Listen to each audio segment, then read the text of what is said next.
Bismillah ar-Rahman ar-Rahim. Welcome my channel Real Islam TV.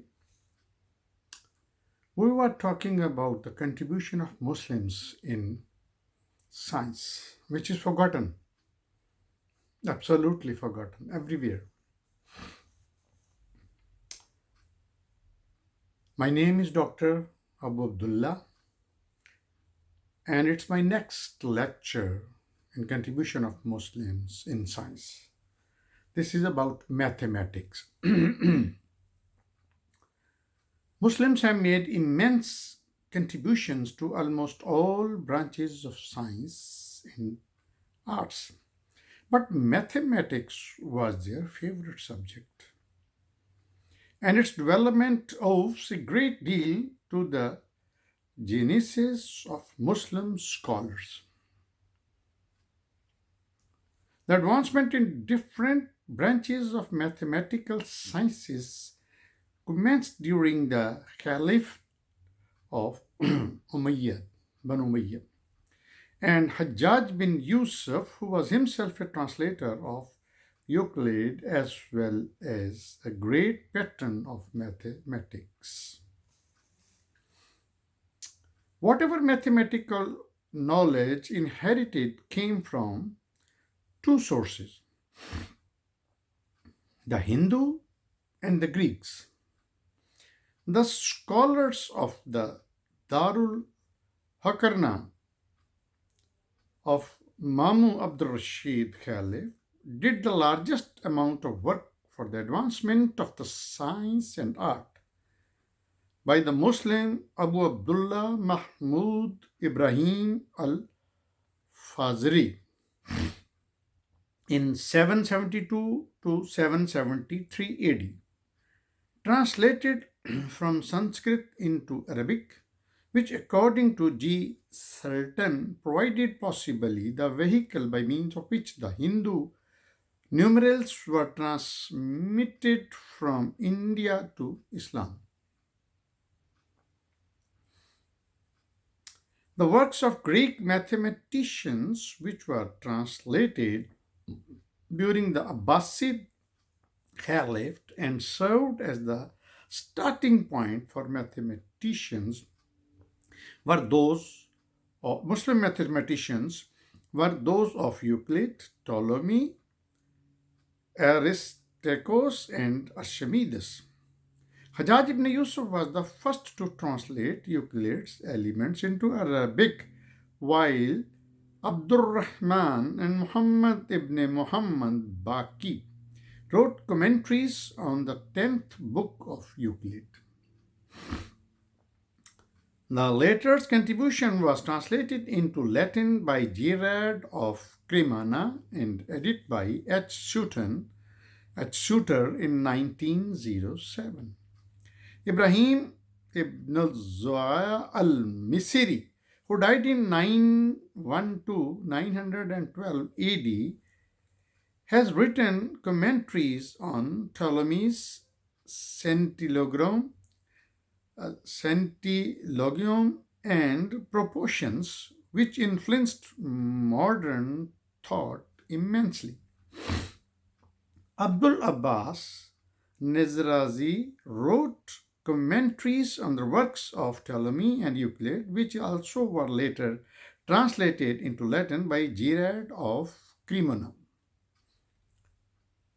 Abu Wafa, the celebrity mathematician, included a simplified version of Ptolemy's Al-Magest in his well-known work Tahir al-Majisti and Kitabul Kamil.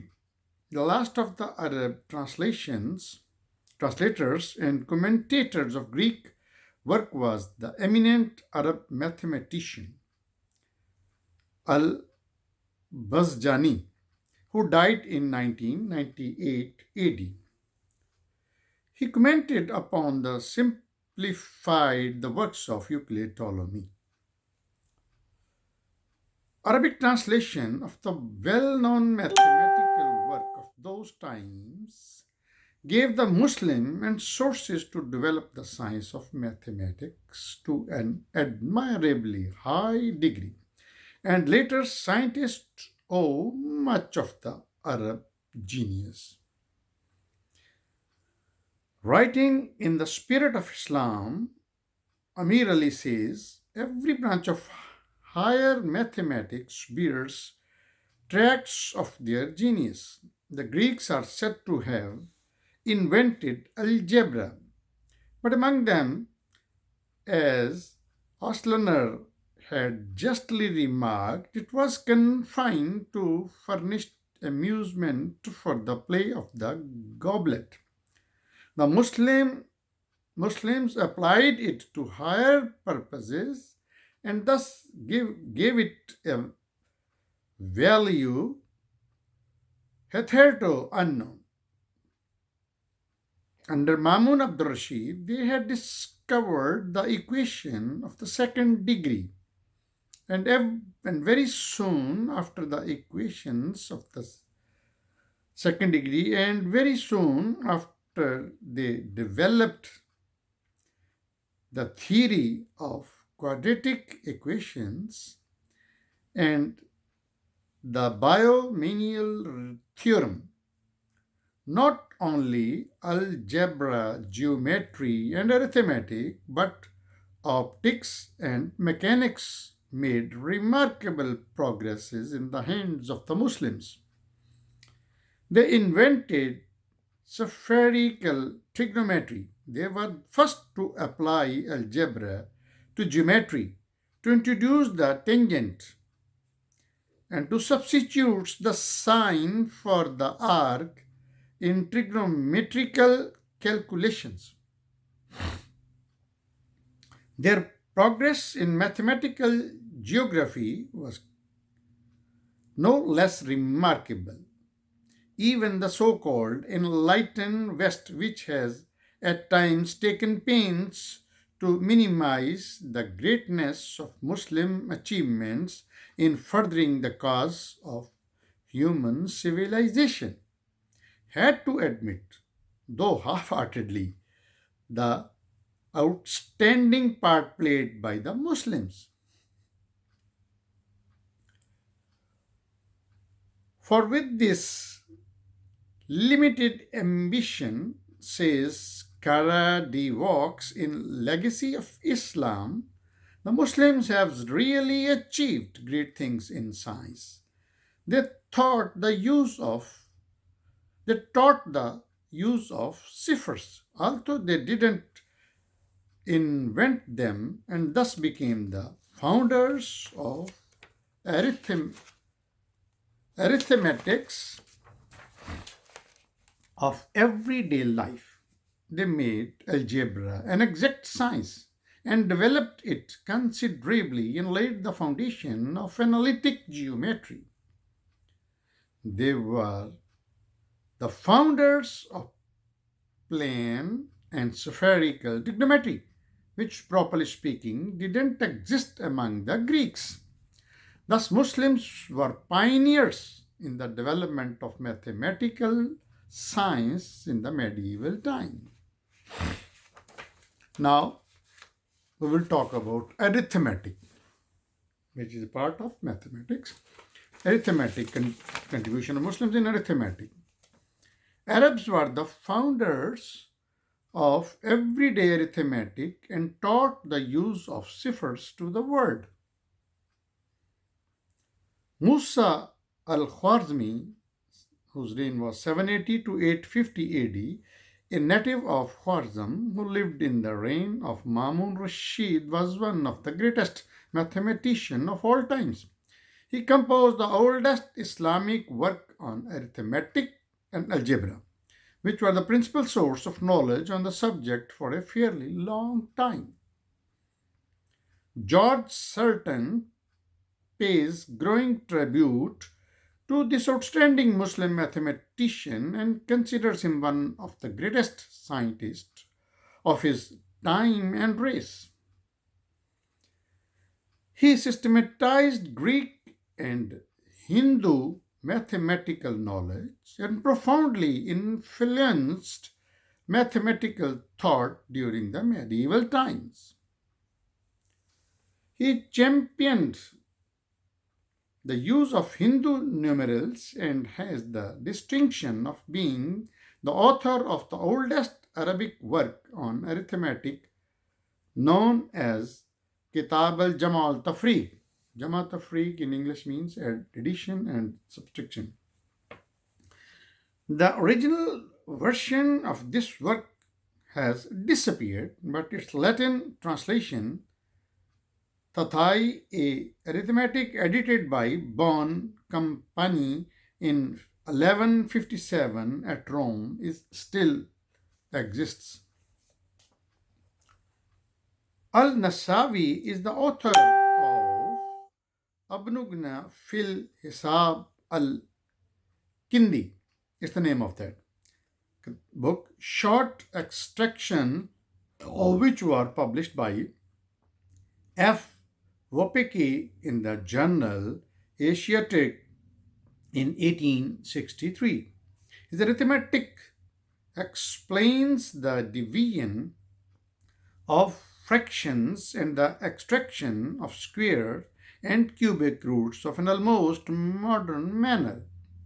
He introduced the decimal system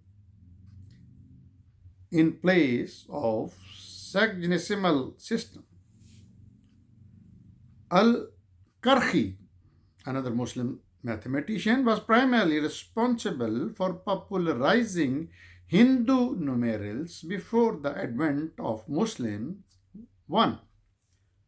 His book Al-Kafi fil Hisab was translated into German by Hochewin and published in Halle in 1878. Another arithmetician, Abu Zikriya Muhammad al-Hissar, who probably lived in the 12th century AD, is the author of Kitab Saghir Jil Hasab. It's the name of that book. Actually, these are the Arabic name of the scientist and the Arabic name of their books, which were their contributions. So it will be difficult for peoples who don't understand Urdu and who are from Western countries. One of the most important section was translated and published by H. Shooter in 1901. Al-Hissar was the first mathematician who started writing fractions in their present form with an horizontal line.